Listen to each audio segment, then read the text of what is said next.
Um outro destaque: líder do MST criticou o presidente Lula em meio à pressão do movimento com o governo federal e também invasões de terra. João Pedro Stedley intensificou as críticas em razão da demora do presidente em implementar políticas públicas da reforma agrária. Isso acontece, inclusive, na mesma semana que o MST invadiu terras no Rio Grande do Sul e no Pará. Falamos disso há alguns dias, a fim de pressionar o Palácio do Planalto. Um dos fundadores do movimento afirmou que Lula tem privilegiado a classe média com o Minha Casa Minha Vida.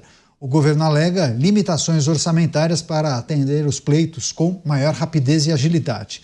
O programa de reforma agrária estava totalmente paralisado desde o governo de Michel Temer, pelo menos segundo as últimas informações. Você, Mota, agora João Pedro Stedley subindo o tom, dizendo que Lula oferece privilégios à classe média, citando inclusive o programa de habitação, né? Minha Casa Minha Vida. O microfone está fechado. Checa, por favor. Perdão, Caniato. Outro dia a gente falava aqui sobre a preocupação de alguns políticos governistas, estavam preocupados com a impopularidade do governo, estavam debatendo se eles deveriam adotar posições mais próximas do centro, porque sentem a rejeição da população. Eu fico pensando assim, Caniato, por onde anda uma pessoa que ganha a vida defendendo invasão de propriedade alheia?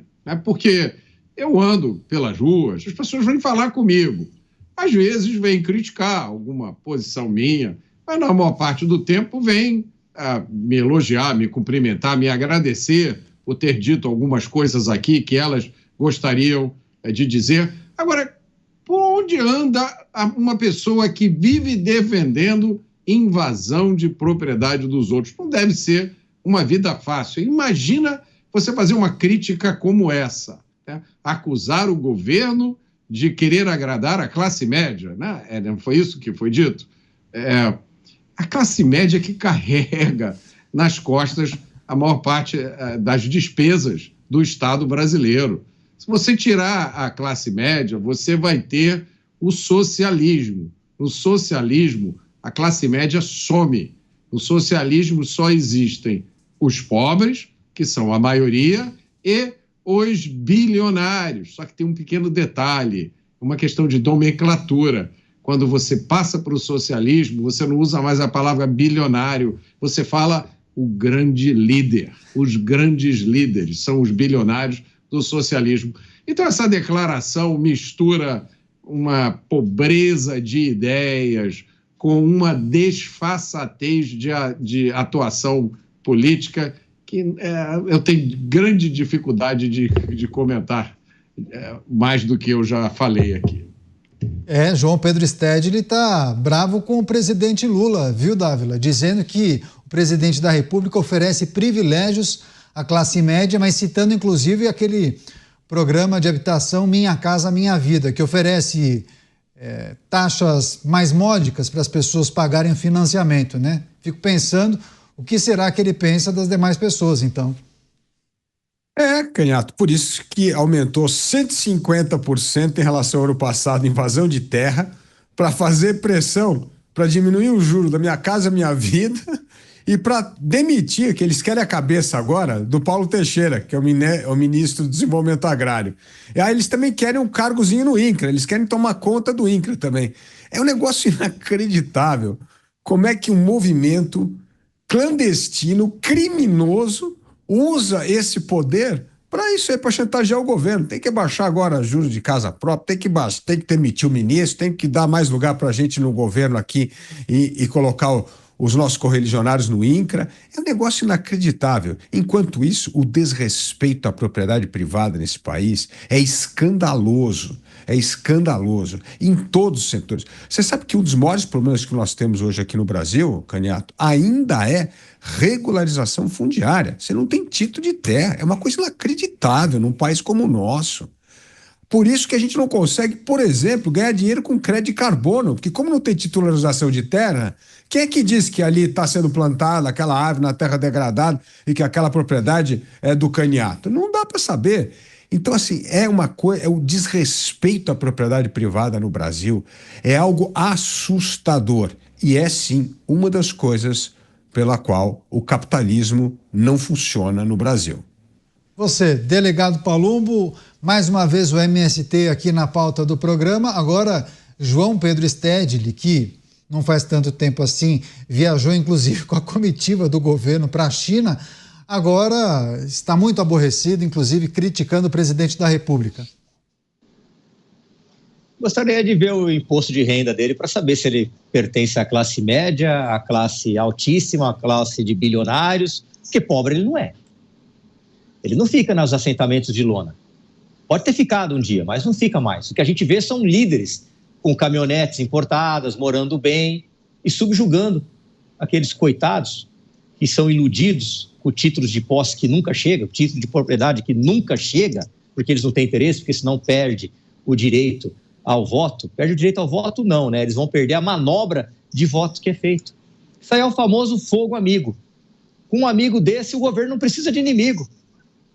Ninguém tem direito a invadir a terra de ninguém. Alguém comprou, não interessa se foi o avô, se foi o bisavô, se foi o tataravô, alguém daquela família trabalhou e comprou aquela terra. Se eu quiser deixar 2 alqueires para os meus filhos, eu trabalhei para isso e posso deixar. Ninguém tem direito de ir lá invadir essa terra.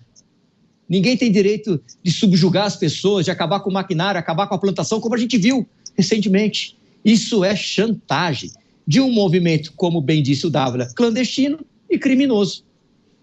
Pois é, inclusive algumas pessoas da nossa audiência comentando que se lembra de ter visto na administração anterior, na gestão do ex-presidente da República, muitos títulos de propriedade sendo entregues. E a pessoa dizendo assim, nossa, que ironia, né? Agora, Dávila não, você, Mota, claro que a gente precisa também considerar, Mota, essas movimentações que a gente observa em relação a esses movimentos sociais. Porque não é incomum também muitas pessoas fazerem a seguinte interpretação, lerem da seguinte forma: parece que os movimentos fazem uma pressão e aí o governo pressionado acaba atendendo aquelas demandas. Muitos acham que aquilo seria uma jogada ensaiada, alguma coisa meio que combinada. É exagero quando a pessoa faz essa leitura de jogada ensaiada, Mota? Eu acho que não, Canhato. Eu acho que existem elementos para a gente acreditar que esse governo olha com bons olhos para esses, abre aspas, movimentos sociais, fecha aspas. E esse é um dos aspectos mais tristes do Brasil que a gente vive hoje, né? Certos tipos de pensamento, certos tipos de visão, mesmo que contrariem direitos fundamentais, mesmo que contrariem o que está escrito na lei, são vistos como benéficos, são vistos como coisas bonitas, porque buscam uma teórica, hipotética justiça social, né? Uma distribuição ideal de bens, de terras, de casas. É como disse o delegado Palumbo, quando você olha de perto, nada disso se sustenta. Você vê esses ativistas sociais paladinos da justiça, estão sempre no exterior, viajando de classe executiva, têm as suas casas confortáveis, muitos deles têm automóveis, né? Conhecem quase que o mundo inteiro. E, por outro lado, outros tipos de expressão política são totalmente criminalizados, são tratados como se fossem coisas fora da lei, muito embora amparados pela liberdade de expressão. Então, esse é um dilema, um paradoxo que o Brasil vive hoje. Pois é, várias mensagens, viu, Dávila? Inclusive uma pergunta endereçada a você. Parece que muitos políticos até gostam dessa situação. Parece não haver a intenção, a pessoa coloca, entre aspas, resolver o problema desses movimentos. Daí ela encerra fazendo a pergunta: é interessante para o governo ter esses movimentos sempre pedindo alguma coisa? É interessante porque, na verdade, esses movimentos fazem parte do bloco de esquerda que dá sustentação ao governo. Essa turma faz parte desse bloco de esquerda, só que não foi eleito, não tem mandato e recebe dinheiro do governo sendo um movimento clandestino sem CNPJ. É um total absurdo. É uma coisa que não dá nem para acreditar que isso, num lugar onde reina o Estado Democrático de Direito, pode existir um movimento desse. O Paulo trouxe uma coisa importante. Onde é que saiu o dinheiro da caminhonete do Stedley? De algum dinheiro repasse de governo, porque não tem outro jeito. Mas como é que se repassa dinheiro para uma instituição que sequer tem CNPJ? Como é que faz uma transferência dessa? Como é que isso passa na contabilidade pública? É um negócio assustador como o recurso público é mal gasto. Aliás, além de equilibrar o orçamento, a reforma mais importante para o Brasil é mensurar a qualidade do gasto público. O que a gente desperdiça de dinheiro público em programa que não funciona, em cabide de emprego, e esse dinheiro não vai para os programas que funcionam, que mereceriam até ter 2 vezes mais dinheiro, justamente porque dão resultado. É isso que nós precisamos fazer na gestão pública, ter critério para gastar o recurso nosso, pagador de imposto, com metas claras, com desempenho e para saber aqueles que funcionam e o que não funcionam. Você já viu fechar algum programa público? Eu nunca vi na vida. Abre lá o programa, não tem, ele continua recebendo um dinheirinho. É aquele buraco no cano, vai sempre continua a pingar dinheiro ali para aquele programa que nunca deu certo. Enquanto que os programas que deram muito certo, que a gente poderia dobrar o dinheiro, você não consegue dobrar, porque você não tem coragem de fechar os programas que não funcionam. Então, um governo, como bem disse o nosso Mota aqui, com a ideia certa, a primeira dessas ideias certas que nós precisamos implementar no Brasil é como zelar pela qualidade do gasto público. Agora, delegado Palum, só para fechar esse capítulo, a gente tem destacado aqui que tem uma porção de pautas, né, para frear o avanço desses movimentos, principalmente do MST. Inclusive, teve uma notícia que a gente debateu, acho que há uns 2 dias, que trata do apoio dos parlamentares da bancada ruralista, da bancada do agro, ao nome de Hugo Mota, mas apoio condicionado à promessa de que esses projetos serão pautados quando ele estiver na presidência. Como é que está essa negociação, essa articulação na Câmara?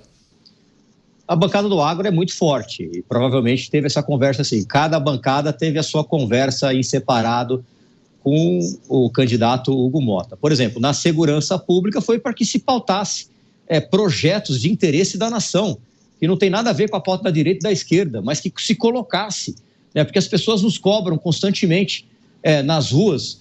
Cadê os projetos para a gente aumentar as penas, acabar com o benefício? Se o presidente da Câmara não coloca em pauta, a gente não pode fazer absolutamente nada. Então, muito provavelmente, como a bancada do agro é extremamente forte, deve ter tido, sim, essa conversa. Agora, a gente tem que lembrar também do trabalho dos governadores.